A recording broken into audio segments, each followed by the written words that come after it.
Hey guys, ito naman yung mga smartphone na baka akala nyo malakas sa may gaming. Dahil mahal po yung mga presyo nila. Ito guys, iwasan nyo po yung mga smartphone na to. Kung naghahanap po tayo ng mga pang-gaming po ng mga smartphone. Unahin ko na dito guys isa sa pinakabagong lumabas ngayon. Itong si Honor X9C. 17K guys yung kanyang SRP. At masyadong mahina guys yung kanyang processor. Para sa may ganyang presyo ngayon. Doon ka magugulat guys. Dahil itong Snapdragon 6 Gen 1 na processor niya. Ito ang isa sa pinakamahinang 5G processor na makukuha natin ngayon. Sa totoo lang, halos same performance lang po ito ng Honor X9A na 2 years old na.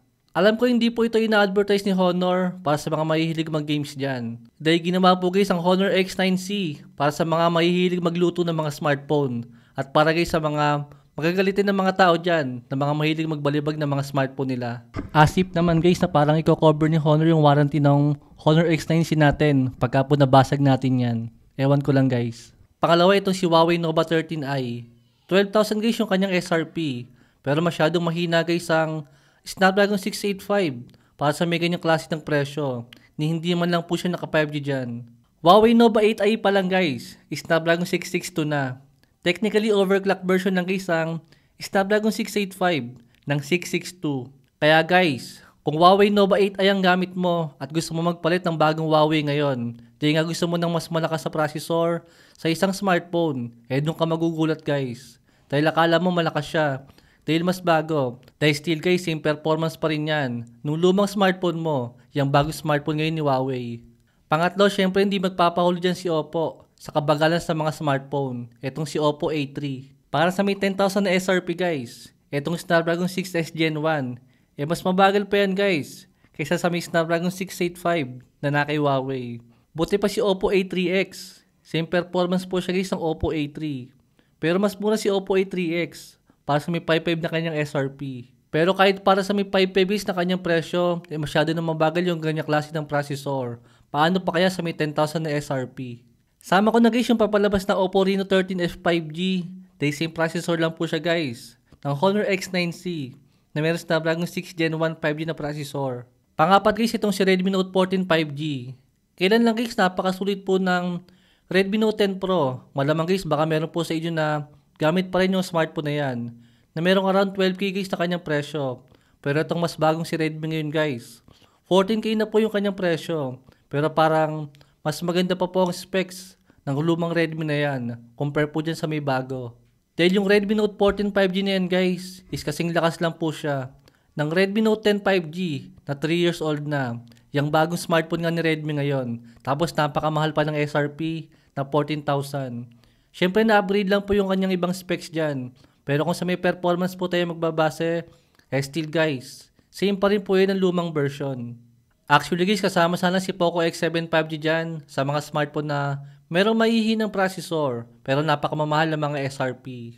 Dahil kung medyo namamahalan po kayo guys sa may 15K guys na SRP ng Poco X7 5G na merong Dimensity 7300 Ultra na processor, paano pa kaya guys?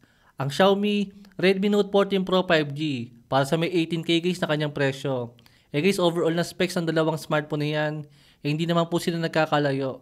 Mas mataas lang po ang megapixel ang camera ni Redmi. Dahil nga kung di ako nagkakamali guys, meron siyang 200 megapixel. Pero kung di sa inyo mahalaga guys, ang mataas na megapixel ang camera, bakit pa tayo bibili ng Redmi Note 14 Pro 5G? Kung nandiyan naman guys si Poco X7 5G, na 15K lang guys yung kanyang SRP. Tapos minsan nagsisale pa po siya, ng around 12,000 lang. Dahil kung sa performance nga po tayo magbe-base, yung Poco na yan, saka yung Redmi na yan guys, same performance lang po sila. Dagdag ko na rin guys si Vivo V40 Lite 5G. Isa rin yan sa pinakamahal na 5G na smartphone na makukuha natin. Na meron Snapdragon 4 Gen 2 na processor. Napakahina niyan guys. Para sa may... Hindi ko lang sure guys kung kulang 15K yung kanyang SRP. Dahil ang daming malalakas na smartphone na meron Snapdragon na processor. Na literal na mas malakas. Diyan kay Vivo V14 Lite 5G.